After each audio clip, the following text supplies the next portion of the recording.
विधायक दल की बैठक बुलाई गई है, लेकिन विधायक दल की बैठक बुलाने के साथ साथ सीएम चंपई सोरेन के तमाम कार्यक्रम रद्द कर दिए गए हैं। उन्हें यात्रा पर दुमका जाना था, कैबिनेट की बैठक होनी थी, लेकिन तमाम कार्यक्रम रद्द कर दिए हैं। नियुक्ति पत्र का वितरण किया जाना था, लेकिन वो कार्यक्रम भी रद्द कर दिया गया है और इसे लेकर सूबे की सियासत में कई तरह के कयास लगाए जा रहे हैं।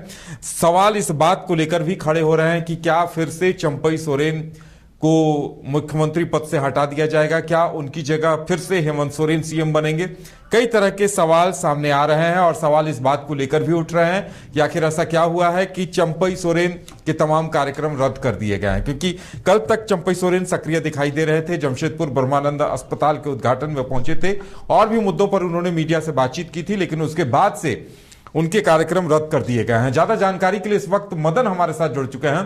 मदन, चंपई सोरेन के कार्यक्रम रद्द कर दिए गए, दुमका जाना था, नियुक्ति पत्र का वितरण करना था, कैबिनेट की बैठक होनी थी, लेकिन अब इस पर सवाल उठ रहे हैं कि आखिर क्या वजह है कि उनके कार्यक्रम रद्द किए गए। मदन, देखिए उदय, आज मुख्यमंत्री चंपई सोरेन का संताल दौरा था, जिसमें कि दुमका में यह कार्यक्रम आयोजित हुआ था और इसमें परिसंपत्तियों का वितरण होना था। ऐसे में देवघर, गोड्डा और दुमका जिले के जो तमाम लाभार्थी थे उनको परिसंपत्ति वितरण करना था, लेकिन वहां पर चंपई सोरेन का कार्यक्रम रद्द होता है और जो मंत्री बसंत सोरेन है वो कार्यक्रम में शामिल होते हैं। उनके द्वारा जो है कार्यक्रम को आगे बढ़ाया जाता है। लेकिन इसके साथ ही जो मुख्य रूप से सरकार जिस तरह से लगातार अपने नए जो नियुक्ति पत्र थे जो युवाओं के बीच में वितरण करते थे, तो बड़े बड़े कार्यक्रम आयोजित करके नियुक्ति पत्र वितरण किए जाते थे। ऐसे में प्रभात तारा मैदान को फिर से एक बार पीजीटी के अभ्यर्थियों को नियुक्ति पत्र वितरण के लिए चुना गया था। कार्यक्रम लगभग तय था, लेकिन ठीक 2 दिन पहले सारे कार्यक्रमों को रद्द कर दिया जाता है और इसी बीच खबर आती है कि जो विधायक दल की बैठक है सत्ता पक्ष की, वो बुलाई जाती है और पूर्व मुख्यमंत्री हेमंत सोरेन की अध्यक्षता में यह बैठक होगी, उनके आवास पर बैठक होगी।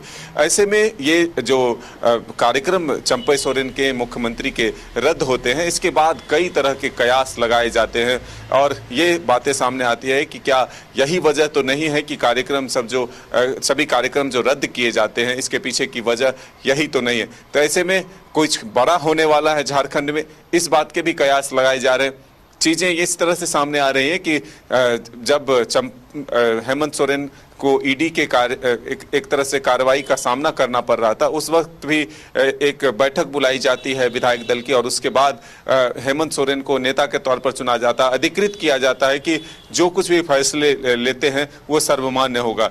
तो फिर से एक बार वही स्थिति बनी है जब हेमंत सोरेन जमानत पर रिहा को होकर बाहर आए हैं। तो ऐसे में क्या फिर से एक बार निर्णय हेमंत सोरेन लेंगे? पार्टी के विधायकों से यह जानने की कोशिश करेंगे कि क्या नेतृत्व परिवर्तन किया जाए या फिर जो चर्चा है कि आगामी विधानसभा चुनाव को लेकर के भी नब्ज टटोलने की कोशिश होगी, किस तरह से सरकार के कामकाज को आगे बढ़ाना है, गठबंधन के तहत जो है चीजें किस तरह से आगे बढ़ाई जाए, इसको लेकर के मंथन होगी। तो ऐसे में अब कई तरह के सवाल जरूर उठने लगे हैं।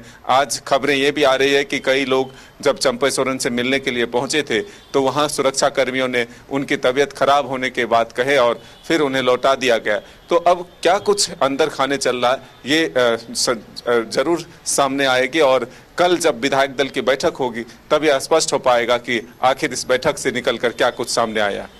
बिल्कुल, तो देखने वाली बात यह होगी कि विधायक दल की बैठक होती है तो निर्णय क्या कुछ आता है। मदन, हमारे साथ जुड़ने के लिए और तमाम जानकारी देने के लिए आपका बहुत बहुत धन्यवाद। तो हमें भी इस बात का इंतजार रहेगा, जनता भी इस बात का इंतजार कर रही है कि क्या विधायक दल की बैठक में फिर से सीएम चंपई को हटाने का और उनकी जगह हेमंत सोरेन को सीएम बनाने का फैसला होगा या फिर इन्हें ही आगे कंटिन्यू रखते हुए चुनाव की रणनीति पर चर्चा की जाएगी।